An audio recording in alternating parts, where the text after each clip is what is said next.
Descubrí que mi mejor amigo estaba robando dinero de mi empresa familiar, su traición destruyó años de amistad y casi lleva a la quiebra a mi familia. Días después, la verdad fue peor de lo que imaginaba. Desde que tengo memoria, la familia siempre fue lo más importante para mí. Mis padres construyeron una pequeña empresa familiar de distribución de alimentos cuando yo era un niño, y crecí viendo lo duro que trabajaban para mantenerla a flote. No éramos ricos, ni siquiera estábamos cerca de serlo, pero la empresa nos mantenía a todos. Mis padres siempre nos inculcaron que, aunque las cosas no fueran fáciles, el esfuerzo y la honestidad eran claves para mantenerlo todo en marcha. Con el tiempo, esa pequeña empresa se convirtió en mi responsabilidad, y estaba decidido a continuar el legado. Mi mejor amigo, Andrés, y yo nos conocimos en la secundaria. Nos volvimos inseparables desde el primer día, compartíamos los mismos gustos, el sentido del humor y la pasión por emprender. Cuando terminé la universidad y me involucré más profundamente en la empresa familiar, Andrés y yo hablábamos de planes futuros, de cómo podríamos expandirla o mejorarla.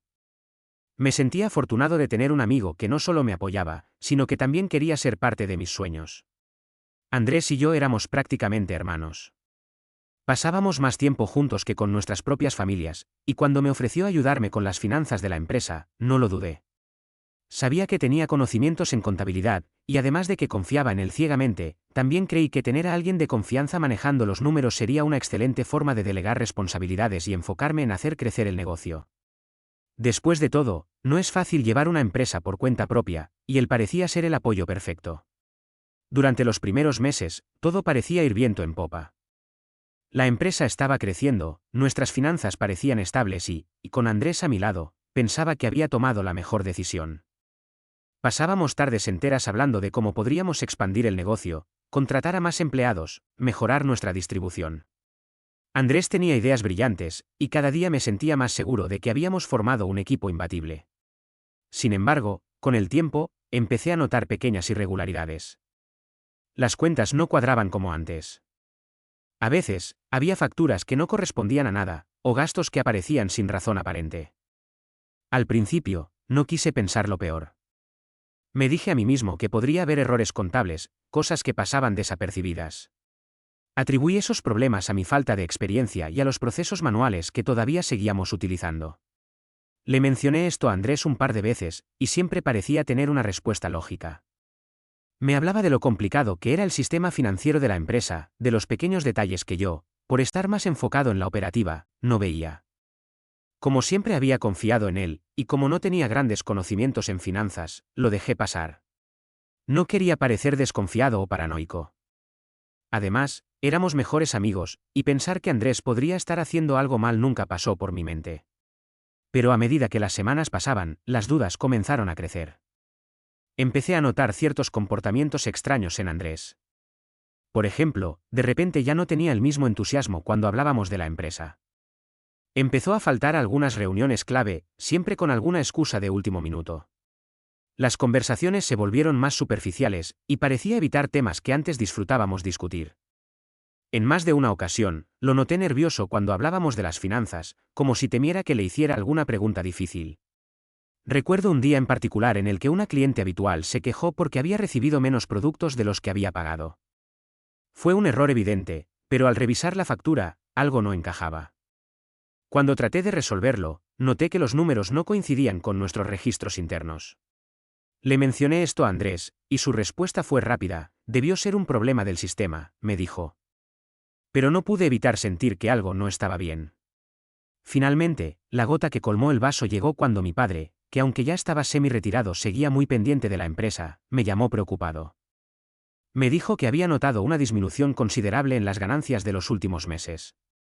Revisamos juntos los reportes y, efectivamente, había inconsistencias que no podían explicarse fácilmente. Fue en ese momento que algo dentro de mí me dijo que debía investigar más a fondo.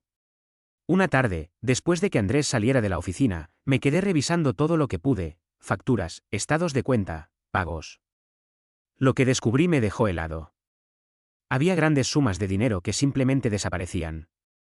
Las transferencias no correspondían a proveedores ni a pagos de nómina, y algunas habían sido realizadas a cuentas que no reconocía. Cuanto más profundizaba, más claro me quedaba que alguien estaba desviando fondos de la empresa, y todo apuntaba a Andrés. No podía creerlo. Me negaba a aceptar que mi mejor amigo, alguien en quien había confiado ciegamente, me estuviera robando. Al principio, pensé que quizás había una explicación, algún malentendido. Pero los números no mentían. Andrés había estado sacando dinero de la empresa de manera sistemática durante meses, y yo no me había dado cuenta hasta que ya era demasiado tarde. Sentí una mezcla de rabia, tristeza y traición. ¿Cómo podía alguien a quien consideraba mi hermano hacerme esto? ¿Cómo había sido tan ciego? Llamé a mi padre esa misma noche y le conté todo. Su decepción fue palpable. Aunque trató de consolarme, se notaba que estaba tan devastado como yo. La empresa que con tanto esfuerzo habíamos levantado estaba al borde de la quiebra, y todo por culpa de alguien en quien habíamos depositado nuestra confianza. Al día siguiente, confronté a Andrés. Nunca olvidaré su reacción. Al principio lo negó, por supuesto. Intentó darme explicaciones vagas, excusas que no tenían sentido. Pero cuando le mostré las pruebas, su rostro cambió. Fue como si de repente se diera cuenta de que ya no tenía salida. No dijo nada durante varios minutos, solo me miró con una mezcla de culpa y vergüenza. Después de un largo silencio, finalmente confesó.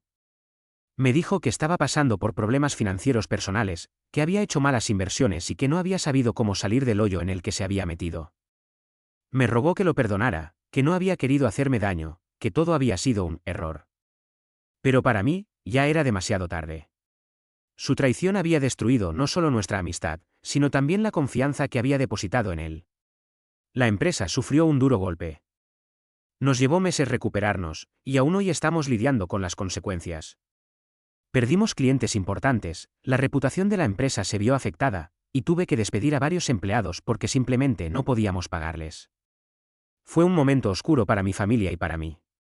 A veces me preguntaba si podríamos salir adelante. En cuanto a Andrés, desapareció de nuestras vidas.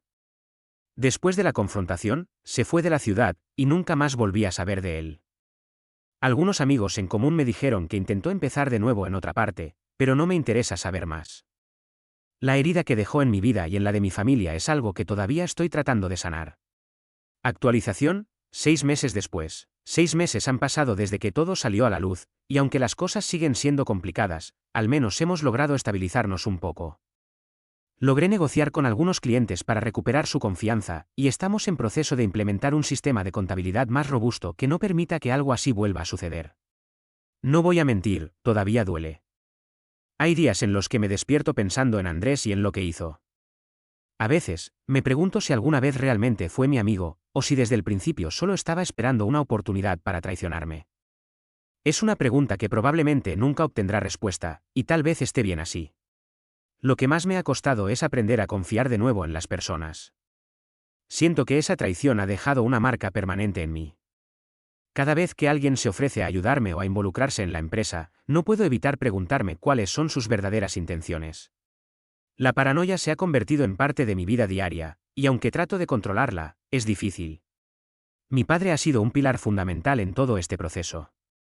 Aunque al principio fue devastador para él, ha demostrado una fortaleza increíble, y juntos hemos estado reconstruyendo lo que quedó de la empresa.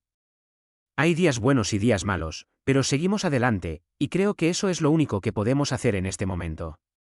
A veces me pregunto qué habrá sido de Andrés. Si se siente culpable, si piensa en lo que hizo. Me gusta creer que, en el fondo, siente algún tipo de remordimiento, pero también sé que eso no cambia nada. Lo que hizo está hecho, y las cicatrices que dejó son profundas. Todavía queda mucho trabajo por hacer, tanto en la empresa como en mí mismo. Pero, de alguna manera, creo que esta experiencia me ha enseñado una lección valiosa. La confianza es algo frágil, y una vez rota, es casi imposible de recuperar.